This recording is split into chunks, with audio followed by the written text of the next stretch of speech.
fellow romance readers, I'm Amy. And I'm Sarah, and this is Post-Book Depression. You know that feeling you get when you finish a good book that you didn't want to end? Have you finished a book and just weren't ready to move on from the story and its beloved characters?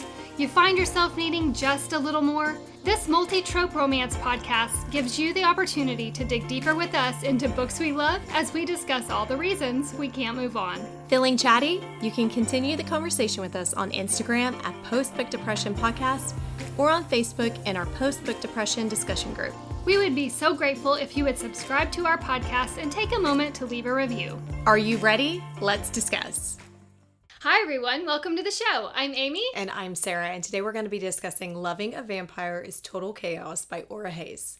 The first few minutes we're going to do a brief review of this story without any spoilers. Then we are going to shift over into a deeper book discussion. It's going to include lots of spoilers, but don't worry, as always, we're going to let you know before we do shift over into that deeper book discussion. That's right. So before we jump into that, Amy, tell us a little bit about this story. A dark romantic comedy about a young detective who is working to solve a series of violent murders while a vampire is growing more obsessed with her after he discovers she is his fated mate. This story has fun humor, it's goofy, and a real good time. Sarah, what did you think about Loving a Vampire is Total Chaos? Okay, well, I'm a sucker for vampire stories. Like the little junior high Sarah got very excited for this one. I love that. And I love a dark rom-com. Mm-hmm. And you really don't get very many. I don't come across them very often. No. So I was totally here for this story. They're starting to make a little bit more of a... They are, and it makes me very happy because too. I like a comedy, but I also like a little bit of the dark, The edge to it. kind of a little bit of a morbid sense of humor. I love this, and I'm not even sad to say that I'm obsessed with his obsession of Celine. I'm not. I don't know what that says about me, but I was totally here for this one. What did you think? The male main character of the story is so fun. So The story was just so quirky and fun. Mm-hmm. It's unlike any that I've really read in Yeah. a really long time. Unlike you, I haven't read very many vampire stories. In fact, other than Twilight, I think this is probably my only one. So that's the only thing I really have to compare it to. Yeah, I think so. Like, specifically focused on vampires? Yeah, I think so. Okay. The male main character is unhinged sunshine. Yes. That's the best way that I can think to describe him. Totally. And he's delightfully funny. Yep, I was here for it. Let's get into our ratings. Okay. Angst. Angst, just like a 1. Same. Yeah. Not very angsty. Nope. Humor. 2.5. I did 3. Yeah. His humor and dialogue are just a delight. He's so funny. He also makes the more, violent and gruesome scenes of the story just a hoot. He really does. There's one in particular that I laughed so hard, and then I just kept laughing, and I thought, something's wrong with me. I should not be laughing about this. But Spiciness. okay, I rated it a 2. Okay. But not because there's, a lot happening. This is a slow burn. I think you and I have the exact same verbiage. It's a slow burn. Mm-hmm. But he has, can I say pervy thoughts? Sure. He's kind of pervy with his thoughts. He is. So it's like, and it's not, because it's not so much tension. Uh-huh. It's just, he's... I also did it too. Yeah. Not for frequency. No. Because it is a slow burn, like you Yeah. said. But the scenes that are in there are detailed, and he has that pervy vibe to his thought process, I think. He's a little bit, we said he's obsessive. So but it's funny. So yeah, just for his thought, he's a little dirty, Mike. Tears. Like a 0.25. There is I did 0. Okay, but see, there is a small part, an element that's sad. Mm-hmm. Like There is. Celine has this a sad thing in her life, and that's what I gave the speck of sadness. 0.25. But it's not a part of the story. It's one scene, and it's just like, that's sad. Mm-hmm. But it's really more funny and dark humor. Yes. Yeah. All right, overall. This was a 4.25 for me. I really love this story. I cannot wait. There's a character in there that's getting another story, and I'm so excited. I loved this author, and I do believe this is debut. Yes, I think so. I think so. We may be wrong, we may be but- wrong, but I'm pretty sure that that's what I had seen. I did 4.5. What a good time this story is. And it's perfect for October. Really, Yes. any time of year. But we picked it for October just because of the vibes of it. Yeah. But yeah. So fun for October. Oh, yes. Like perfect Halloween. For sure. Halloweeny. Nod to another story that we love. Yeah. That concludes a spoiler-free quick review of this story. Now we're going to shift into a deeper book discussion, which is going to include lots of spoilers. So if you haven't read this story, please go check it out and then come back and join us on our deeper discussion. We would love to connect with you on social media. You can find us on Instagram at Postbook Depression Podcast, on Facebook in our Postbook Depression discussion group, and you can also email us at postbookdepressionpodcast@gmail.com. This is such a fun vampire story, friend, and I'm so excited to dig in and talk about it. It was the best time. It was so funny.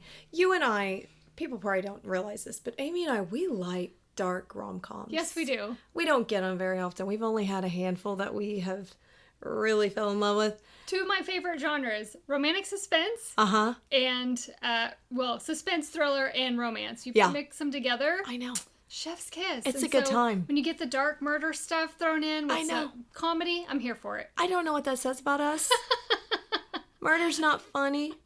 No, it isn't here. It this is. Story. Listen, all I'm going to say, and I'm going to start this with just this, and then we'll go into the story. But when you toss a body out the window and say, "Look out below," you've got a sense of humor. You know, nobody's around, looks left to right. It's so funny.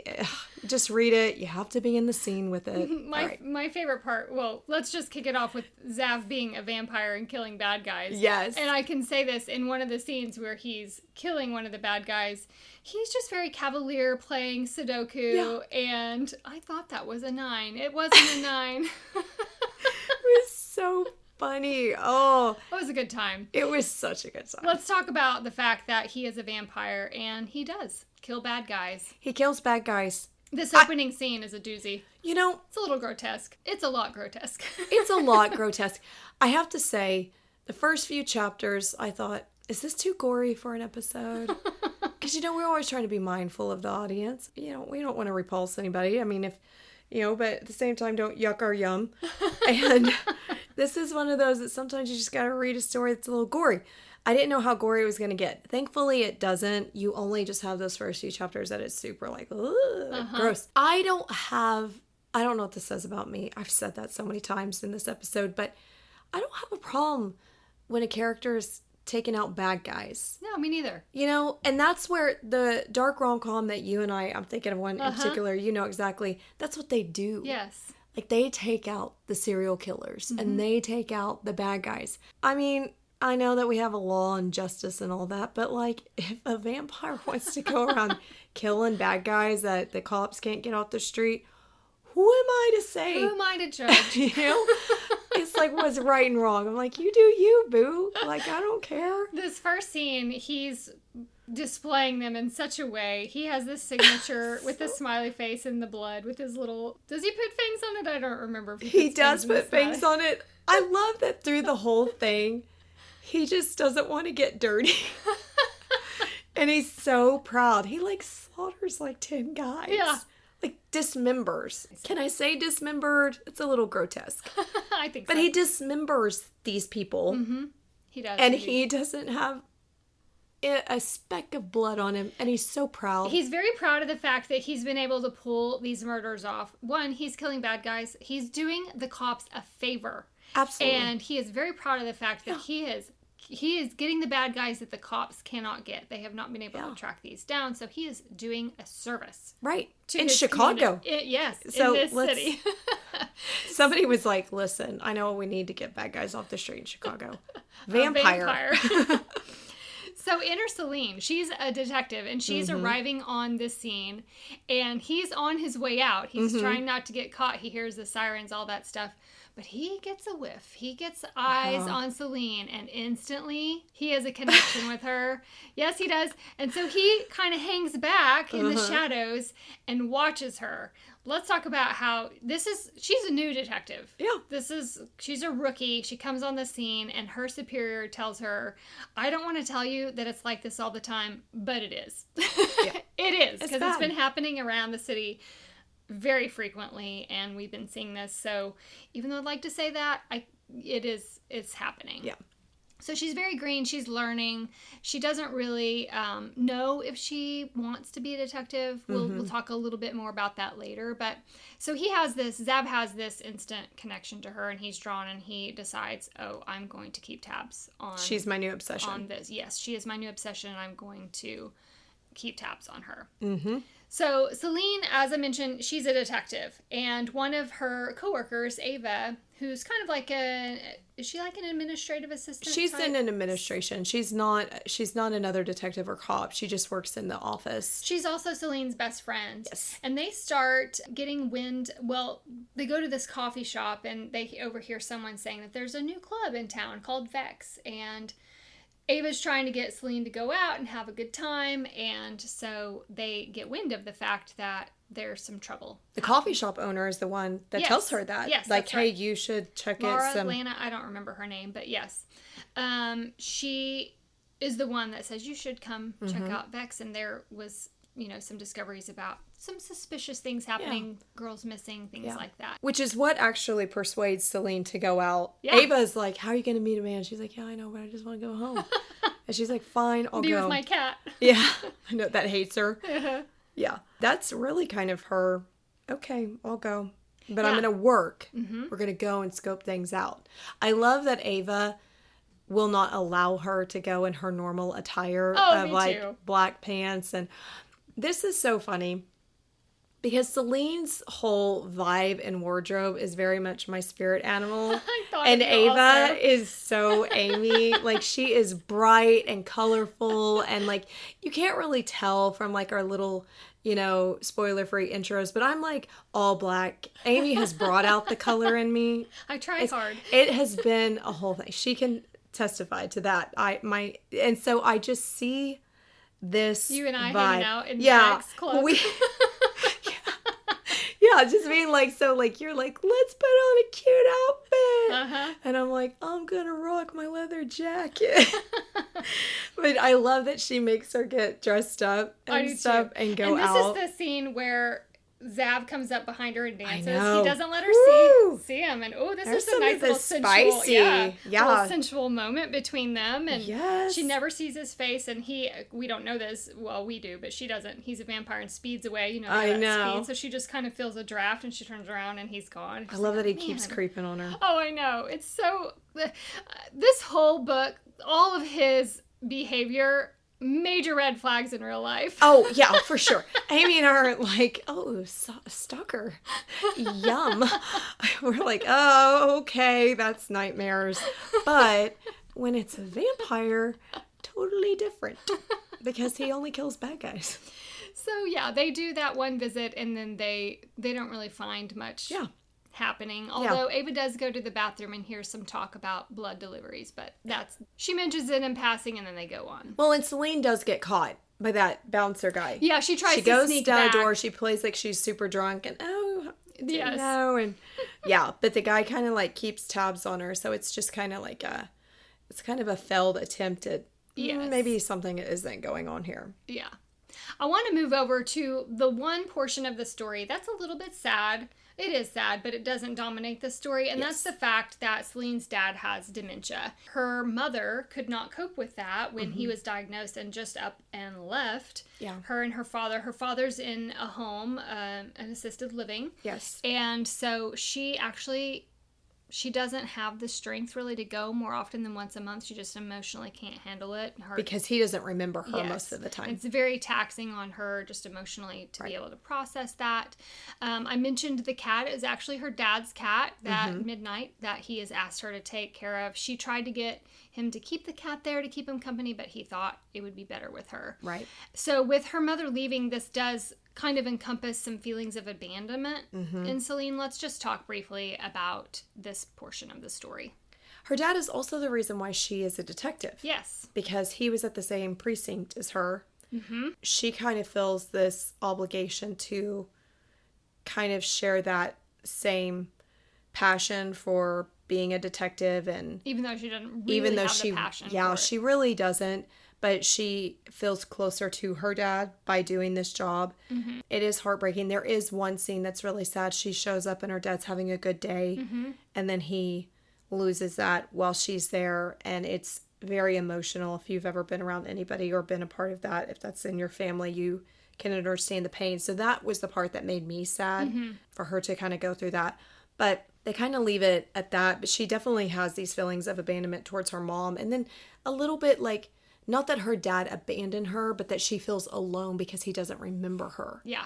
And she's just lonely. Yeah. Honestly. Which is why Ava is trying to get her to date and, get out there just a little bit because she knows she kind of held back. It's not that she doesn't want to date. She just doesn't like to leave her house. I relate to that. I'm a homebody. She is definitely an introvert for sure. Mm-hmm. Let's talk about her and Zab's meet cute. At the top of the story, you had talked about one of the funny scenes about the body. Well, it turns out it's her neighbor. And he's very good at... Well, we also learned that vampires have the power to compel. Yeah. So, but in this instance, he doesn't compel. He asks... Had they had any run-ins together? Mm-hmm. He's fishing around to see if they had had any kind of romantic relationship, and the guy says that he'd asked her out, but Celine didn't want to have anything to do with him, and he decides in that moment. He kind of makes a not nice comment about Celine, though, that provokes him. Like, he's got to go. He got to go. So he takes his life and throws him out the window. He didn't mean to hit him that hard or push him that hard. I mean, that was another thing that was comical, is that the guy, I can't remember if he pushed him down or hit him, but he hits his head so hard that it kills him, and he's like, oh! Like, he's shocked that he did. He's like, whoops, my bad. Well, it's funny to me later when we get the reveal, which we'll talk about later, and she asks him about, did you kill my roommate? Yeah. It's like something, or my neighbor, not roommate. And he says, well, I mean, I needed his apartment, basically. He's like, oh, that was the best. Yeah, so he takes over her neighbor's apartment, and they have a little meet cute in the hall. Let's talk about that. So he's her new neighbor. She is coming home, and she gets out of the elevator and walks right into this hard body, and it ends up being him. And he lets her know, hey, I'm your new neighbor. Mm-hmm. And she asks, what happened to Corey? Yeah. He has the pizza balance on his head, doesn't he? Yeah, he has pizza. He's ordered pizza. And he said that Corey had an opportunity he couldn't pass up. And invites her in for pizza. He wants to get to know her, and she reluctantly agrees, and they go in and have pizza together, and she doesn't stay long. She eats the pizza, and then she moves on, and they, go about their day. So it wasn't the most romantic or the most, flirty, fun vibe meet cute we've ever covered, but that is essentially their meet cute. Which is cute because she does find him attractive and cute. Yes. He's got glasses and it's kind of cute. She's definitely attracted to him physically, for sure. We've talked a little bit about Zab's obsession with her, but this is where it just continues to build throughout the story because he ends up showing up everywhere. So he overhears with his supersonic vampire hearing that Ava is trying to set her up on a date. Actually, that's not correct. Let me back up. He can hear, and he does hear Ava trying to get her to go out on a date. Not with who or the specifics. He actually sneaks into her apartment while she's at work. This scene was so funny to me and super creepy. Yeah. He's just going to go tidy up. I know. In her apartment and fold some laundry because she needs some help tidying things up. I thought, ew.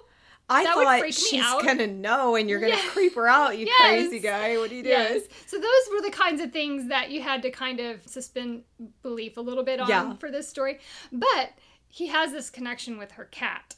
Yes. So before we talk about her date with Asher and how he interferes, I want to talk about him and Midnight because I freaking love their relationship, Sarah. It is a delight. I love it that he wears him around like a scarf. I know. He drapes him over his neck. I could just picture this in my mind's eye so much.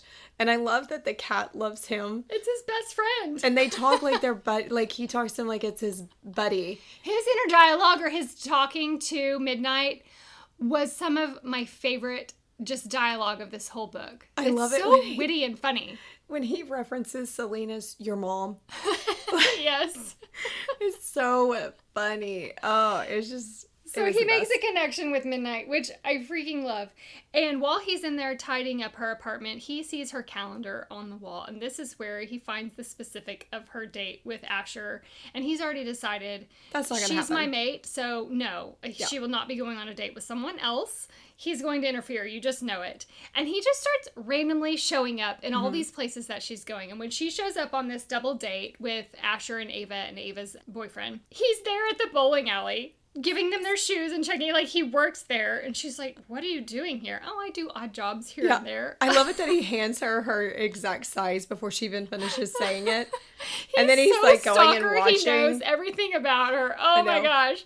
When he coughs when Asher goes to bowl. And it like gutters. Yes. So funny. Just how I can just visualize this as a TV show or a movie of him and you're just laughing because it's so over the top. When Asher goes to the restroom, he never comes back, which I'm sure he compelled him to go somewhere else. Yeah. And you need a ride home? How convenient. I'm going that way too. Yeah. My shift is over. And Ava's like, do you know this guy? Yeah. What is happening right now? That was so funny. I have to say, I was a little concerned that he killed Asher. Yeah. And then I thought, oh, that's not good because that's Ava's boyfriend's cousin. Oh, yeah. So I also had that thought, and it wasn't until later I thought about the compelling part until we find out later that compelling was a thing. Yeah. I'm sure that's what he did to get into all these little... Like, he shows up at a restaurant as a server one time. I know, and then pottery, and like one of the teachers. Literally everywhere, and she's catching on to this. Like you said, he was an instructor at her little boxing thing. So, yes, he's everywhere, and I just think that's hilarious. He finally gets her to agree to go out on a date with him. Let's talk about their date up at Willis Tower. Man, this guy pulled out all the stops. I love that she is thinking, this is very expensive. How did you afford this? I love when he says that his family has money, but he likes to do odd jobs to keep busy and stuff. Like, he could live anywhere. He does all of this, but he's going to live in the apartment that he lives in. What? No. I know. But how romantic. I know. So sweet. I know. All the candles everywhere and the picnic blanket with their picnic dinner. Mm-hmm. But they also have a serious moment here, and they talk about... He opens up about his parents dying. And not being able to tell him goodbye. Yes, and so that was his one regret, which was really sad. I felt bad for him. Obviously, he's had 300 years to process this, but obviously it still weighs on him. Yeah. And so they were able to talk through that. And along those same lines, this is where she opens up about being a people pleaser and doing what people expect of her, which is where she talks about she's really just a detective because she's doing it was what her dad did. Mm-hmm. She really would maybe, when he asked her, what would you do instead? And she said, I really like to box and help with self-defense, maybe teaching women self-defense, which I thought was perfect for her. I did too. So I love that they were able to share on a deeper level. It wasn't all just fluff, really. Right. They have some serious moments. She gets a call during the date from her boss, her captain, or whoever's over her, that her apartment has been broken into, and she immediately panics. They rush there, trying to figure out, and through Zav's perspective, he's trying to see if he can smell anybody that's still there, get a trail. There's only one little section in the bathroom that has a little bit of blood in there. Mm-hmm. Everything else is just kind of like destroyed. And I love that he thought, oh, this is going to be a mess. I need to help her clean this up. Mm-hmm. Obviously, her boss was like, you can't stay here. Do you have somewhere else to stay? And Zav's like, I'll take one for the team. She's staying with me. Yeah. She's moving in with me. And so she agrees to do that reluctantly. Her and Midnight are coming over and staying. And they get to spend a little bit more time together, essentially. I want to move over and talk about Tom, Zav's friend Tom. He goes and plays chess with this old man. I love their friendship. He doesn't have very many friends, Zav. Right. You know, he's 300 years old, and he's seen a lot of people die in 300 years, as you can imagine. But Tom is one that he met many years ago, and he's hard of hearing and almost blind. So as Zav gets older, he doesn't realize Zav isn't. He can just still be friends with them.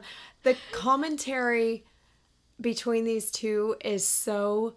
I love that they kind of rag on one another. Uh-huh. And I love that there's so many comments from Tom of, at our age, and this. And he just goes like, with it. when he asks him for advice, and he's like, are you asking me for advice right now?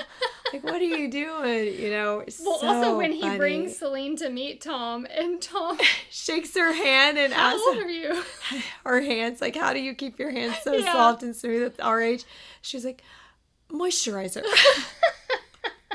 That was great. That was so funny. I love the friendship that do they too. have in there. And I know I'm jumping ahead, but since we're talking about Tom, I really was just so devastated whenever Genevieve is coming Yes. in and takes his life in such a tragic way. Such a and cruel gruesome. way. Yeah, Yeah. it just was awful. I did appreciate that Zav, what he did for Tom's family and taking Tom's body to the morgue and compelling the person there to Take care of it. yeah, and handle it that way. Zav is feeling kind of antsy. He needs to expend some of his energy, and so there's another bad guy, the one where he's playing Sudoku, that he goes out and kills. And on his way back, he actually runs into another young vampire and gets attacked by him, violently attacked, really. Feral vampire. Yes, and Like, he's not fully transitioned. yeah, properly. still kind of in the midst. And Zab hasn't refueled on some blood bags in a while, so Yeah. he's pretty weak and not healing like he should be very quickly.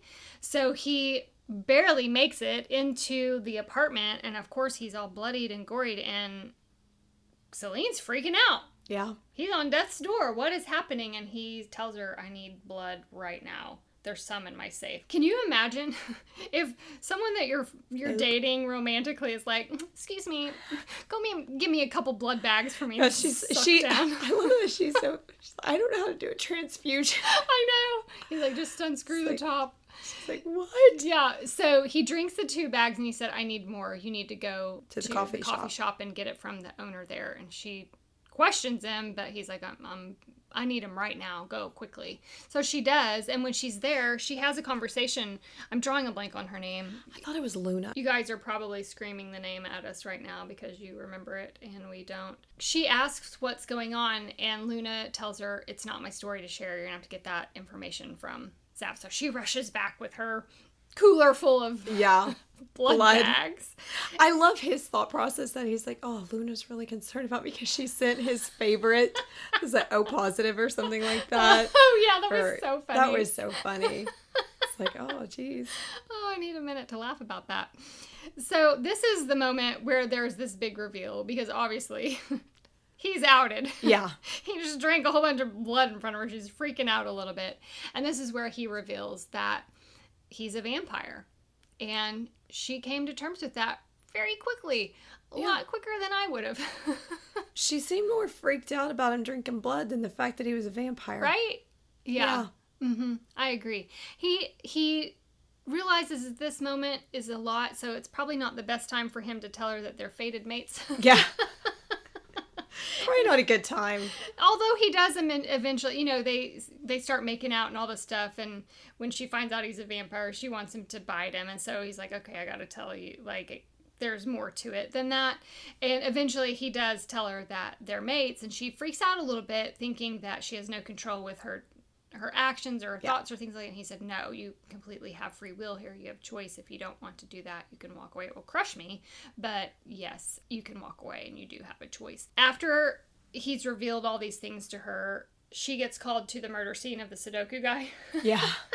And it's here because he's now in love and he has a mate, he does his signature differently. He does a heart instead of a smiley face, and that's something that the team, her and her team, pick up on. That this is different. What has changed? And she's starting to question that. And she's starting to get these red flags, suspecting him a little bit. She doesn't really want to jump on board to fully believe it yet. Right. And she doesn't really say anything. It's not until later when she realizes it's him that she had those thoughts. Yes. She just We realizes know it as that a the reader. killer has somebody he's in love with. Yes. They find the suspect for her break-in that they've brought into the station, and they want to bring her to come in and do the questioning of that, which I found interesting because that would be a conflict of interest. I can't imagine any police force allowing that, but for the sake of the story, we're going to roll with it. And with his supernatural hearing, words are hard today, I guess, he's sitting outside but can hear everything that's happening. And when she's questioning this suspect, he fully 100% believes, even though he's on camera, that he did not do it. And so Zav calls her out, and he admits to her that he really recognizes that there's some supernatural forces at work. And this is where we learn about compelling. The suspect has been compelled to do these things. Mm-hmm. Let's just talk briefly about the fact that there's something bigger going on here supernaturally.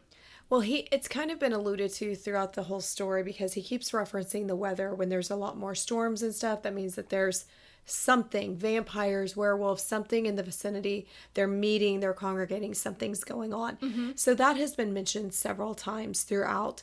The feral vampire that attacks him, he knows right then immediately something more is definitely going on behind the scenes, but he doesn't know what. He's really been so obsessed with Celine that I don't really think he's taken the time, but he knows too, you know, especially after they interview this guy and he realizes he is, at this point, it's like, okay, something more is definitely happening between the weather, the feral vampire. Now this guy's been compelled to break into her.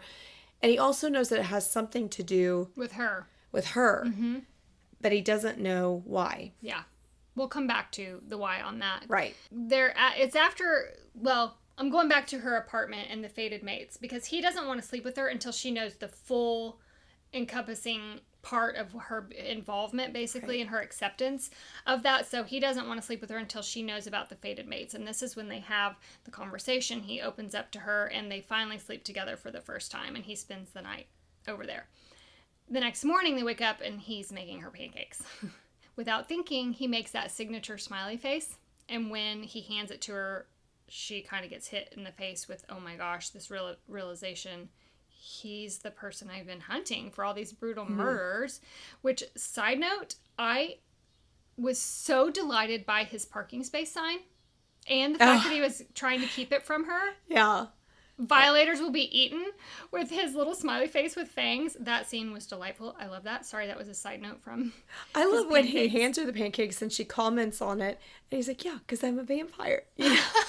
Like, he's trying to be all cutesy about it. And then he picks up on, oh, she's not happy right now. Oh, I was going to tell you. I just didn't know when the right time would be. Yeah.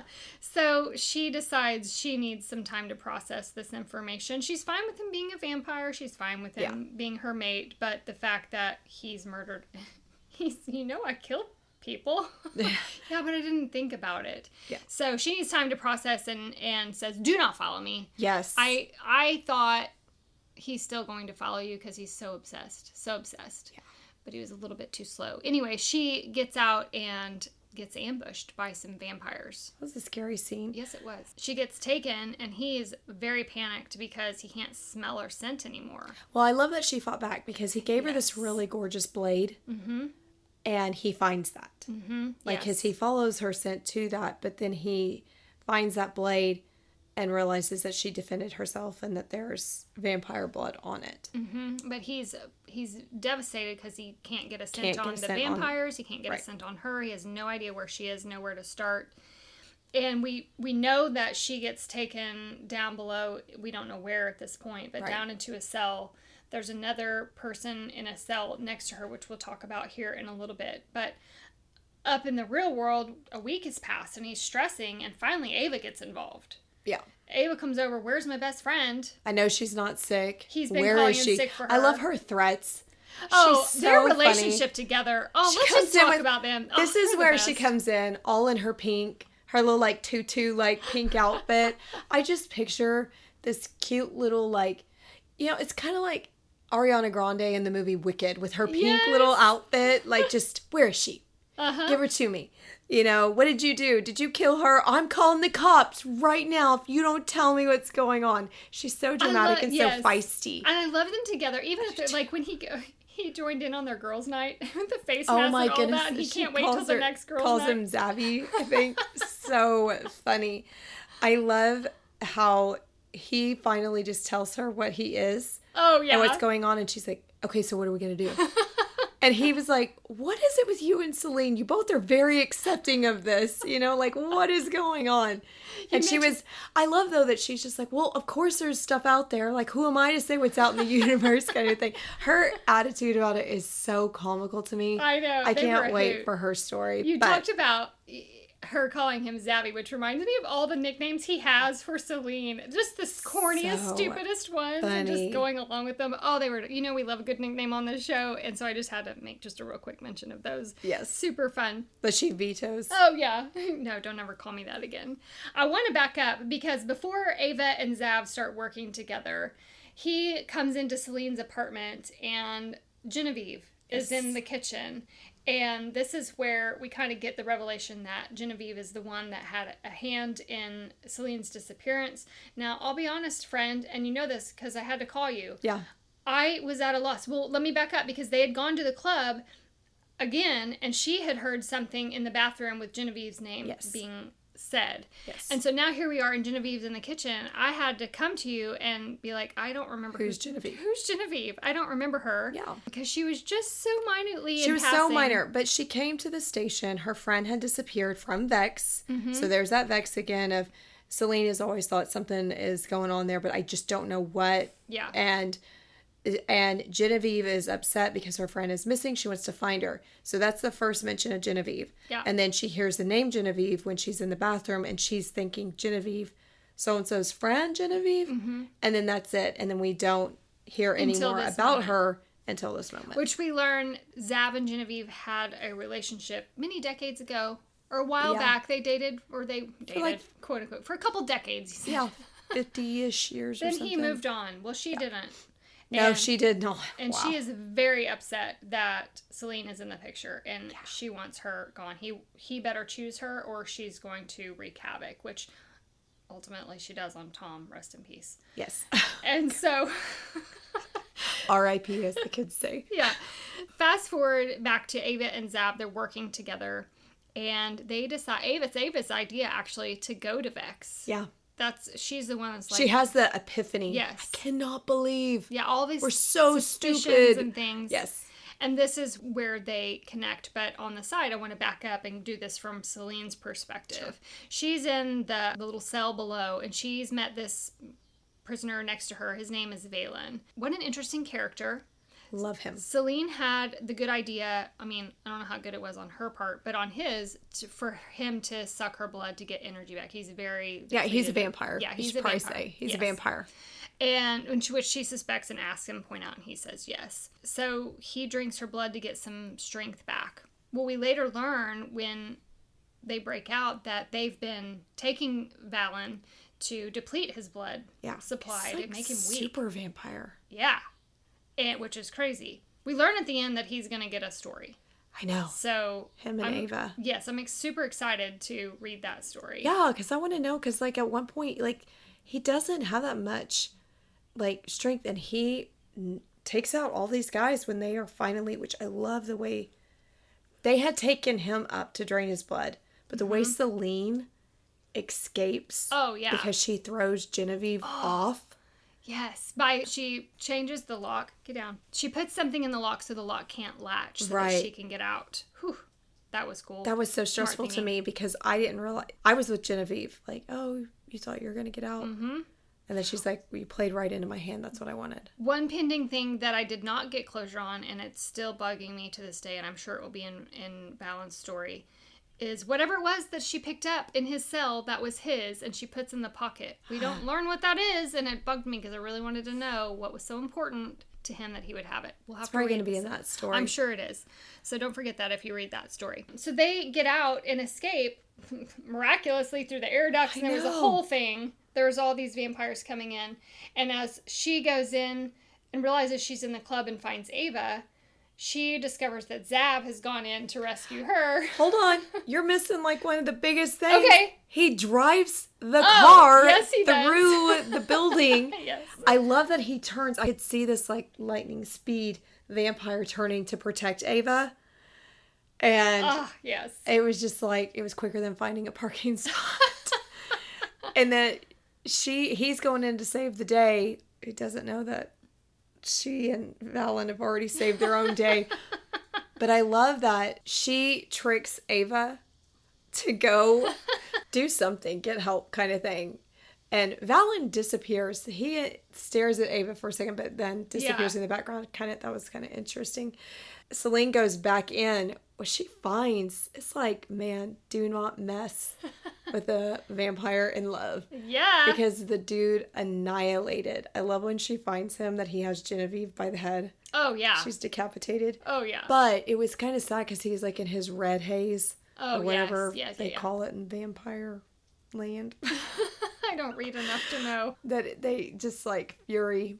And she's able to talk him down from that she is there and that they're okay. I love that they go home and they're cleaning one another off. And after they do that, Ava is like, oh my gosh, you guys left.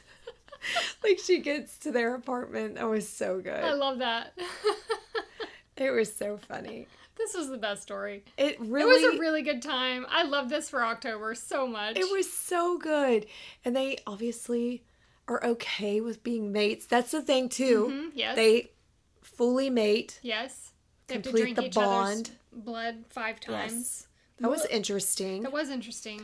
Okay, I want to, because I have read a lot of vampire stories, something I loved about this, because I love it when authors are very unique in their own what is vampire lore. Mm-hmm. A lot of people don't like that. That was the whole thing with, like, is it Stephanie Meyers that did Twilight? Yeah. A lot of people didn't like that because she took a lot of liberties for her own. Okay. One of the things I love with this is that he could eat real food. Oh, yes. And it was more like a nostalgia thing for him. That was very interesting to me. He could go out in the day. I thought that was funny. I love the part about the rain because the very first vampire book I read, that was a whole thing. But in that one, it was like with running water, you couldn't walk close to it. Oh. It was very interesting. And so there was just like certain things that he mentioned as being a vampire that I was like, that's so interesting. And those were two of the things that I was like, I really like this. I like that he can go in the daylight. I like that and I too. like that he can eat food. Okay, so I actually Googled whether vampires can bleed.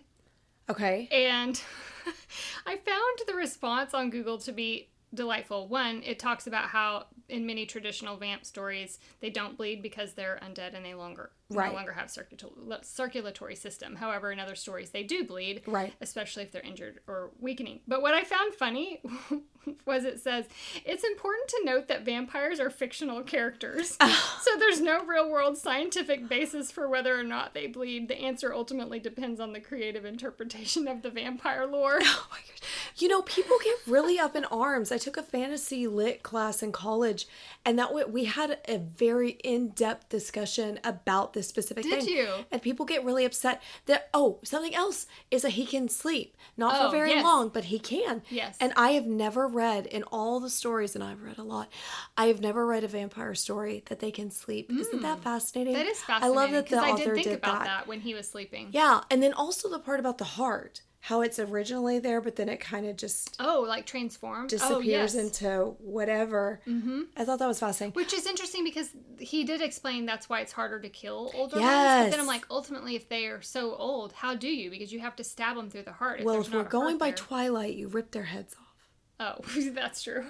But he says in here that you have to stab them in the heart, which is confusing to me because if the older they get, they don't have a heart anymore. How are you going to kill them? You can't, I guess. He took Genevieve's head off, so I'm thinking Twilight version. True. Okay. That makes sense. Which, by the way, I won't yuck anybody's yum, but that's my least favorite vampire story. Anyway, I liked this one. I was for this one. I thought the author did a fantastic job. Oh, me too. I was very happy with the HEA. And I love to, spoiler alert, that Valen's, it's only a spoiler if you didn't read the book, sees Ava. He comes to check, apologizes in their HEA moment that he left her, and looks straight at Ava and was like, you're my mate. And everybody's like shocked. Like, just, what's going to happen with that? Yeah, that's Dave the next really story. struggled with telling Celine, and Valen's just like, oh my gosh, it's you. You're my mate. It was so good. I'm excited This for that story was perfect for loved October. Dark rom-com. So funny. In love with this. I love a vampire that kills bad guys. I'll seek out therapy. Me too. That concludes our discussion of loving a vampire is total chaos. We hope you enjoyed this discussion and want to continue the conversation with us. You can hit us up on Instagram at Postbook Depression Podcast or on our Facebook page at Postbook Depression Discussion Group. You can also email us at postbookdepressionpodcast@gmail.com. Until next time, keep reading.